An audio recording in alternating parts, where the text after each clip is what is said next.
antusiasme bagaimana melihat antusias umat di sini, serta perwakilan yang datang dari seluruh keuskupan yang ada. Terima kasih untuk teman-teman wartawan semua. Momen ini adalah momen berahmat. Jadi saya kira bukan sekedar peringatan biasa, tapi adalah momen rahmat, momen anugerah yang Tuhan berikan kepada gereja di Tanah Papua dan seluruh rakyat di Tanah Papua ini.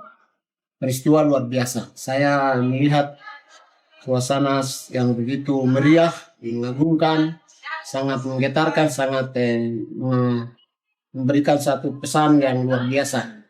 Terutama bahwa dengan peristiwa ini ada kehidupan, ada kebangkitan, terutama kesatuan. Kesatuan gereja umat Katolik dari seluruh wilayah Papua ini, mulai dari Merauke sampai Sorong, kita adalah satu secara gereja. Kemudian secara sosiologis antropologis kita orang Papua menjadi satu. Baik itu Katolik, Kristen, Islam, sebagai Papua itu harus satu. Itu yang utama. Supaya kita jangan dipecah belah oleh apapun atas kepentingan, atas nama, karena banyak menggunakan atas nama agama, atas nama pembangunan, atas nama proyek, lalu pecah belah kesatuan orang Papua, kesatuan baik secara gereja maupun secara adat.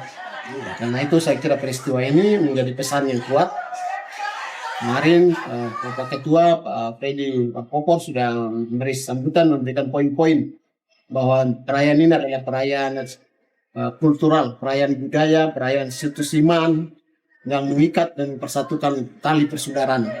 Ikatan kita berbeda-beda, tapi kita satu Papua, satu perahu Papua ini yang harus jangan dipecah belah oleh kepentingan apapun. Sehingga hari ini kita tutup dengan penjualan Roh Kudus, lebih mengikatkan kita pada hari ini di stasiun Sakertengin ini menjadi momen kesatuan itu. Semoga semangat kesatuan itu terus diperjuangkan. Kita pertahankan, jangan kita terprovokasi oleh orang-orang lain, oleh roh-roh jahat lain, kepentingan yang memecah belah atas nama suku, atas nama agama, atas nama wilayah. Itu tidak boleh. Proyek-proyek yang mau masuk, proyek saksa dari kapitalis, oligarki yang masuk memecah belah, menciptakan konflik supaya mereka yang menguasai. Dengan kesatuan ini harus halal semua itu. Harus kita satu semua lewat mekanisme. Masyarakat adat yang harus setuju, gereja yang setuju, tokoh-tokoh setuju baru. Kalau tanpa itu tidak boleh. Jangan kasih usah hutan di Fak-Fak ini, jangan kasih hutan di Tanah Papua yang lain. Masyarakat adat, gereja, dan semua tokoh-tokoh agama harus bersatu menjaga keutuhan Tanah Papua dan manusia Papua supaya tetap utuh, karena itu yang Tuhan mau. Demikian, terima kasih. Izin Monsinyur, terkait dengan kegiatan ini kan keterlibatan bukan hanya umat Katolik dalam kegiatan ini. Bagaimana pandangan Monsinyur terkait dengan toleransi umat beragama di Kabupaten Fak-Fak? Ya, saya kira di Fak-Fak ini menjadi model, menjadi contoh untuk seluruh Papua, di mana adat, agama, suku itu bersatu. Ya, sehingga momen perayaan ini dengan teman-teman Muslim, semua saudara-saudara kita yang Muslim ikut terlibat, itu menjadi suatu yang pelajaran yang berharga dan menjadi pintu masuk bagi seluruh Papua.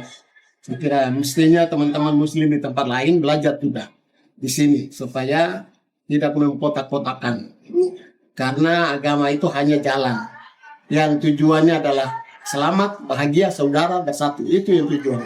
Ini kan kita mau ikut motor kah, mau ikut kayak pesawat kah, mau ikut apa, semua sama saya beda-beda sarana sana. Kita menuju ke satu tujuan. Itu yang harus mesti kita pegang, karena kebanyakan orang menggunakan ini menjadi masalah, mensalahkan persoalan sarana ini menjadi masalah, lalu kita berbagi dulu karena hanya pola sarana, padahal tujuannya bukan itu. Saya kira itu, jadi kita belajar dan Fak-Fak terus harus menjadi ujung tombak untuk menggalangkan persatuan perbedaan agama ini. Bapak izin sama pertanyaan lagi. Pertanyaan terakhir, Bapak. Terkait dengan penempatan tanggal 22 sebagai hari sejarah Katolik ya. Sementara umat masih bertanya-tanya kapan para uskup ambil kebijakan yang jelas untuk supaya tanggal ini ditetapkan. Tanggapan Bapak Uskup terkait ini bagaimana? Kemarin saya dalam sambutan sudah sampaikan, keuskupan mengambilnya masing-masing uskup, Ya. bukan melalui bersama. Tidak. Masing-masing uskup mengambil kebijakan masing-masing keuskupan, baru nanti dengan sendirinya Oke. di seluruh uskup. Jadi keuskupan Lopari Sorong sudah, tinggal nanti Timika, lalu Jayapura, Merauke atau Asmat lah itu. Jadi masing-masing uskup punya otoritas untuk mengambil keputusan di masing-masing wilayah keuskupannya menetapkan tanggal ini. Kemudian kalau itu keuskupan sudah menetapkan, otomatis akan didorong ke pihak pemerintah untuk regulasi. Jadi berpikirnya jangan terbalik, karena kamu selalu maunya dari atas turun, tidak. Ya. Dari bawah naik. Jadi selalu dari bawah. Harus akar rumput. Lalu nanti dia akan menurutkan. Oke, baik. Terima kasih Bapak. Bapak, setelah ikuti beberapa kegiatan ini ada dari berbagai tempat di seluruh tanah Papua, banyak pemerintah yang tidak hadir. Apakah ada pesan yang perlu disampaikan? Ya, saya kira terima kasih. Saya kira pemerintah sebagian kemarin sudah hadir.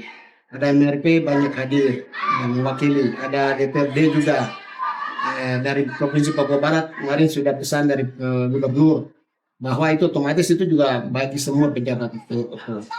Bahwa peristiwa gereja Katolik ini peristiwa untuk umat, untuk masyarakat. Jadi bukan pemerintah itu adalah melaksanakan amanat rakyat. Jadi pemerintah memberikan kebijakan-kebijakan berdasarkan kebutuhan dari rakyat ini.